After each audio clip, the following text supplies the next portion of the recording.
Welcome to Guideline Central. My name is Dr. Tabitha Michaud, and today we're going to be talking about IBS management. Now, in 2022, the American Gastroenterological Association, or the AGA, released two guidelines on the pharmacological options for irritable bowel syndrome. The guideline that we're going to be talking about today is titled The Pharmacological Management of Irritable Bowel Syndrome with Constipation, and it was originally published in the AGA's Gastroenterology Journal in July of 2022.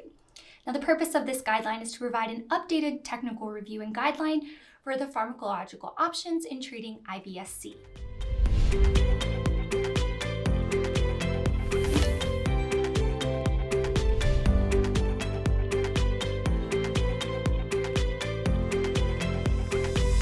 Now, these guidelines are actually an update to the AGA's 2014 guidelines titled The Pharmacological Management of Irritable Bowel Syndrome.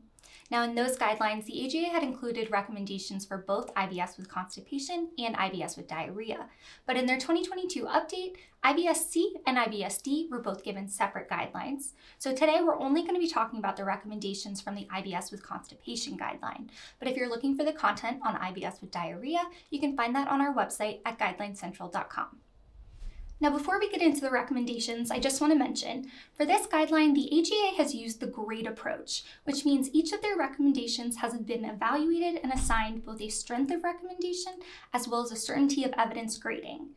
Additionally, for all of the pharmacological options that we go over today, just know that the drug that we're discussing is being compared to the alternative of having no treatment at all. In our Guideline Central quick reference format, we're going to go over all of the AGA's recommendations for our IBS-C patients, starting with a medicine that is new to this 2022 update, not seen in the 2014 guideline, and that's for the medication tenapanor. Tenapanor was given a conditional recommendation with moderate certainty of evidence. Also new to the IBS-C guidelines in 2022 is the medication plecanatide. This medicine was given a conditional recommendation with moderate certainty of evidence. Now, this next medication is one that we saw in the AGA's 2014 IBS guidelines, and it's now back in the 2022 update. That's the medication linaclotide. Linaclotide was given a strong recommendation with high certainty of evidence by the AGA for IBS-C patients. Next up, and new to the 2022 guidelines, is the medication tegaserod. Now, this medicine was given a conditional recommendation with moderate certainty of evidence, but the AGA has included an implementation remark that it should only be used in women under the age of 65 with no prior history of cardiovascular ischemic events. Another medication recommended by the AGA is one that we saw in their 2014 guideline. It's now back in the 2022, and that's for the medication lubiprostone. This medicine was given a conditional recommendation with moderate certainty of evidence. The next recommendation from the AGA is for the use of polyethylene glycol laxatives. Now, this was recommended in the 2014 guidelines and is still recommended in the 2022 guidelines with a conditional recommendation with low certainty of evidence. Now, these next three recommendations are going to cover classes of medications found in both the IBS-C and IBS-D guidelines.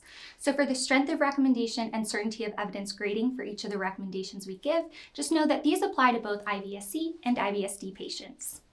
So the first class of medications seen in the 2014 guideline and that apply to both IBS-D and IBS-C patients is for the medications tricyclic antidepressants.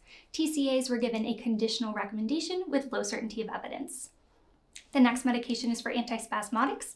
This class of medicine is recommended for both IBS-C and IBS-D patients and was also given a conditional recommendation with low certainty of evidence. And the final recommendation from the AGA is for the use of SSRIs in IBS-C patients. This recommendation for SSRIs was a recommendation against the use of this medication class, which was given a conditional recommendation with low certainty of evidence. And that wraps up the AGA's recommendations for the pharmacological management of IBS-C. Now, 9 different pharmacological recommendations were given, so if you're looking for more information on those recommendations, including the implementation remarks, you can find the link to the full text guideline on our website at guidelinescentral.com. While you're there, you can also find the IBS-C Pocket Guide, the full text summary, and all of our other IBS-C content. Thank you guys for joining us today to talk about the AGA's IBS-C guidelines. If you're looking for those IBS with diarrhea guidelines, along with hundreds of other guidelines and all of our guideline content, you can find that on our website at guidelinescentral.com, and we'll see you guys next time.